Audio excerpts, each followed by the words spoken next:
नमः संस्कृता मित्रों, कैसे हैं आप। विश्वास है कि आप लोग स्वस्थ होंगे, मस्त होंगे।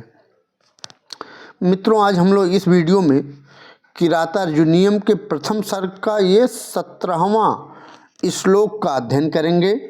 मैं हूं मनोज पांडे, आप देख रहे हैं मंगलम मंत्रा चैनल। उन विद्यार्थियों के लिए यह वीडियो महत्वपूर्ण है जो टीजीटी एलटी संस्कृत से तैयारी कर रहे हैं और 2025 में जिनकी परीक्षाएं होने वाली है उनके लिए विशेष रूप से यह वीडियो बहुत अच्छी होने वाली है। इस वीडियो में हम लोग 17वें श्लोक की व्याख्या को भी कवर करेंगे और इससे बनने वाले जो प्रश्न और उत्तर हैं और शब्दार्थ हैं उसके बारे में भी अच्छी तरह से जानेंगे। ठीक है, तो आइए इस श्लोक को देखते हैं। ये 17वां श्लोक है। इसके पहले 16 श्लोक तक हम पढ़ा चुके हैं। अगर आप लोग 16वां श्लोक की व्याख्या या उससे संबंधित बनने वाले समास, कारक, प्रत्यय, विभक्ति नहीं देखे हैं तो इस चैनल के लिंक में इस वीडियो के लिंक में नीचे डिस्क्रिप्शन में उसकी लिंक दी गई है, वहाँ जा कर के देख सकते हैं। ठीक है, तो आइए पहले हम लोग इस श्लोक का वाचन करेंगे, उसके बाद हम लोग इस श्लोक की व्याख्या को देखेंगे, उसके बाद इससे बनने वाले प्रश्नों को देखेंगे। ठीक है, तो आइए वंशज छंद का एक सुंदर सा श्लोक देखते हैं। सुखेन लभ्या दधतः कृषिवलई अकृष्ट पच्चायुव सस्य संपदः वितन्नवति क्षेमम देव मातृका चिराय तस्मिन् कुर्वः चकासति। ये मित्रों रहा वाचन। ठीक है, यहाँ वनेचर युधिष्ठिर से कह रहा है कि दुर्योधन अपने प्रयत्नों से राज्य को समृद्धशाली बना रहा है। ठीक है, कौन समृद्धशाली कौन बना रहा है? दुर्योधन अपने प्रयत्नों से। ठीक है, तो यहाँ आइए व्याख्या देखते हैं। यहाँ का बता रहा है, बोल कौन रहा है? वनेचर। किससे कह रहा है? युधिष्ठिर से। ठीक है, यहाँ दिया है चिराय अर्थात बहुत समय से, तस्मिन उस दुर्योधन के द्वारा। तस्मिन किसके लिए आया है? दुर्योधन के लिए, सप्तमी का एक वचन। ठीक है, चिराय बहुत समय से, तस्मिन उस दुर्योधन के द्वारा, क्षेमम कल्याण युक्त कार्य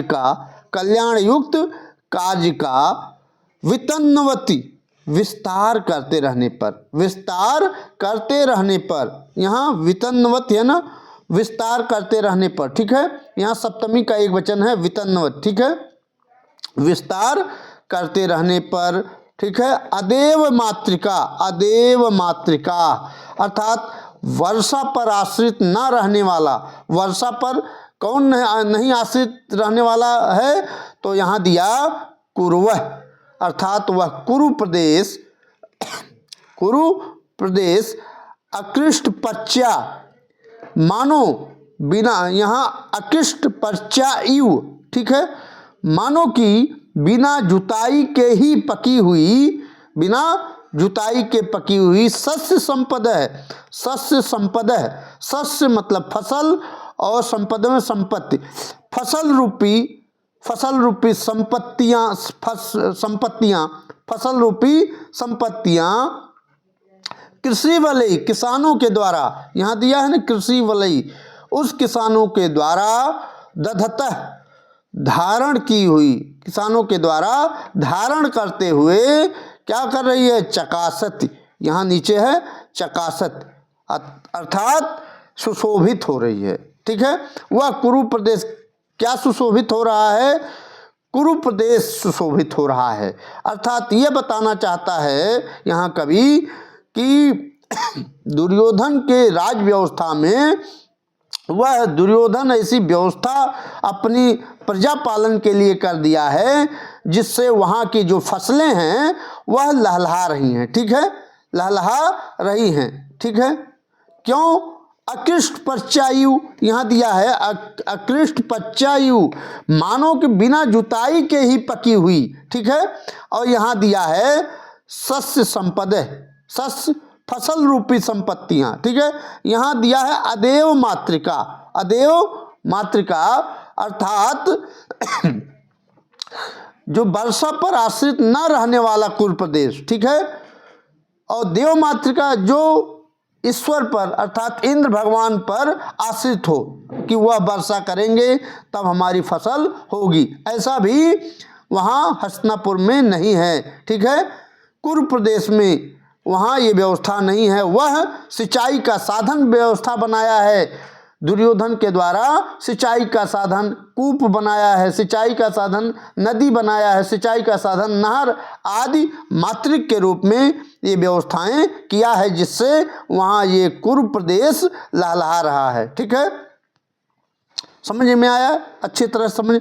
और यह सुखेन लभ्या, सुखेन सुखपूर्वक, सुखपूर्वक लभ्या प्राप्त करते हुए, सुखपूर्वक प्राप्त करते हुए, ये जान गए। और यह बहुत सरल रूप से हुआ, सुखपूर्वक प्राप्त किए हुए, धारण किया हुआ है। ठीक है, किसानों के द्वारा धारण करते हुए, कृषि वलय किसानों के द्वारा धारण करते हुए चकासत, कुरुवह चकासत, कुरु प्रदेश चकाचक लहलहा रहा है, खूब सुशोभित हो रहा है। ठीक है, अर्थात कहने का अर्थ है चिराय तस्मिन क्षेमम, चिराय बहुत समय तक तस्मिन उस दुर्योधन के द्वारा क्षेमम कल्याण युक्त कार्य का वितन्नवत विस्तार करते रहने पर अदेव मातृका वर्षा पर आश्रित न रहने वाला कुरु प्रदेश आकृष्ट पच्चायु, आकृष्ट पच्चायु मानो बिना जुताई के ही पकी हुई उत्प्रेक्षा अलंकार। अकृष्ट पच्चायु में क्या है?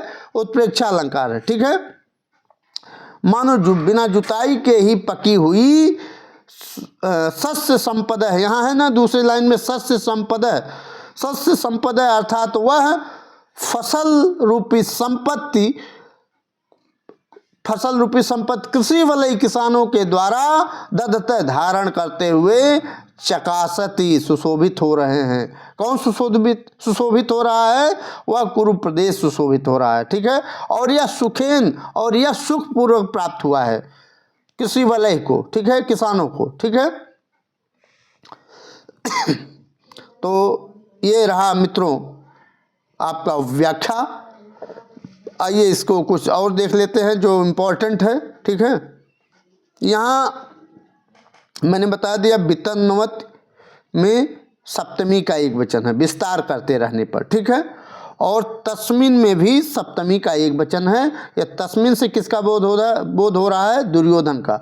यह भी सप्तमी का एक वचन है। ठीक है, और यहाँ चिराय मतलब बहुत समय तक। ठीक है, कृषि वलय तृतीया का बहुवचन यहाँ दिया है, तृतीया का, कृषि वलय में तृतीया का बहुवचन है। ठीक है, फिर कुरुवह, यहाँ कुरुवह में प्रथमा बहुवचन है, प्रथमा का बहुवचन है, और कुरुवह ये क्या है? कर्ता है। ठीक है, और चकासत क्या है? चकासत में यहाँ है ना, यहाँ चकासत। ठीक है, यह भी प्रथमा का बहुवचन है, चकासत भी प्रथमा का बहुवचन है, लट लकार का, लट लकार प्रथम पुरुष बहुवचन। ठीक है, तस्मिन में बता ही दिए। और यहाँ वितन्नवत सप्तमी का, वितन्नवत सप्तमी का एक वचन है। ठीक, ये महत्वपूर्ण था। ठीक है, और यहाँ अकृष्ट पच्चायु में उत्प्रेक्षा अलंकार है। ठीक है, बिना जोते ही उपजे हुए अनाज के पके हुए। ठीक है, उत्प्रेक्षा अलंकार। और इस श्लोक में कौन सा छंद है? वंशज छंद का प्रयोग किया गया है। ठीक है,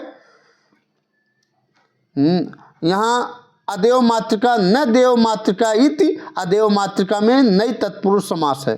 अदेव मातृका में कौन सा समास है? नई तत्पुरुष समास। ठीक है, अकृष्ट पच्चा नए तत्पुरुष समास इसमें भी है। ठीक है, और कौन सा अलंकार है? तो उत्प्रेक्षा अलंकार है। ठीक है,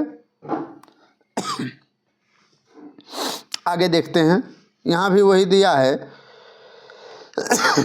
अनुवाद देख लेते हैं। यहाँ पर्याप्त समय से उस दुर्योधन के द्वारा, पर्याप्त समय अर्थात चिराय, बहुत समय से चिराय आया है, ठीक है, उस दुर्योधन के द्वारा तस्मिन प्रजाओं का कल्याण करते रहने पर, कल्याण के लिए क्या आया है, क्षेमम, वर्षा पर आश्रित न रहने वाला कुरु प्रदेश, अदेव मातृका कुरुवह, वह कुरु प्रदेश मानो बिना जुताई के ही अकृष्ट पच्चायु, मानो बिना जुताई के ही पकने वाली, पच्चा मतलब पकने वाली, अनायास प्राप्त होने वाली धन संपत्तियों को अर्थात शस्य संपदा किसानों के द्वारा कृषि वलय धारण करते हुए दधतः धारण करते हुए सुशोभित हो रहे हैं, सुशोभित चकासत सुशोभित हो रहे हैं, ठीक है। यहाँ बहुत पूछता है चकासत में विभक्ति लकार पूछ सकता है, ठीक है। चकासत में प्रथम पुरुष बहुवचन किसका, लट लकार, प्रथम पुरुष बहुवचन का ये रूप है चकासत, ठीक है। शस्य में होता फसल और संपदा में संपत्ति, ठीक। आगे देखते हैं, ये आइए कुछ परीक्षा दृष्टि देख लेते हैं। यहाँ दिया है जो देश वर्षा पर निर्भर नहीं रहते हैं उन्हें कहा जाता है अदेव मातृका, और जो देश वर्षा पर निर्भर रहते हैं उनको देव मातृक कहा जाता है, ठीक है। कृषि वलय का अर्थ है किसानों द्वारा, ठीक है, कृषि वलय किसानों द्वारा, ठीक। फिर यहाँ है दुर्योधन कुरु की प्रजा को प्रसन्न करने के लिए जो विशेष व्यवस्था करता है वह संबंधित है सिंचाई व्यवस्था को उन्नत करने के लिए, उन्नत करने के लिए सिंचाई व्यवस्था को सुदृढ़ करने से है, ठीक है। चिराय तस्मिन् कुरुवः चकासति, यहाँ चकासति पद में लकार पूछ लिया, ठीक है। तो लट लकार प्रथम पुरुष का बहुवचन है, यह मैं पहले बता चुका हूँ। फिर यहाँ है चिराय तस्मिन् कुरुवः चकासति, चकासति में क्रियापद में कौन सी धातु है, तो चकास्र दीप्तौ धातु है, ठीक है। फिर यहाँ है दुर्योधन ने अपने राज्य में किसानों की सुविधा के लिए क्या किया है, तो उनके द्वारा सिंचाई के लिए नदी नहर कुओं का निर्माण कराया है। किसने निर्माण कराया है, दुर्योधन के द्वारा इसका निर्माण कराया गया है, ठीक है। तो ये रहा मित्रों, इसकी व्याख्या को भी हम लोगों ने देखा, लकार भी देखे, विभक्ति भी देखी और छंद भी देखा, अलंकार भी देखा। सभी इस वीडियो में हम लोगों ने इस श्लोक में जितने भी आने वाले प्रश्न हैं वो सब कवर कर लिए हैं, ठीक है। विश्वास है कि आपको अच्छा लगा होगा। अगर अच्छा लगा है तो इस चैनल को लाइक और सब्सक्राइब जरूर करिएगा और उन बच्चों को भी यह शेयर करिएगा यह वीडियो जिनको मटेरियल पढ़ने के लिए नहीं मिल पा रहा है, ठीक है। मिलते हैं अगली वीडियो में, तब तक के लिए नमः संस्कृताय, वंदे मातरम।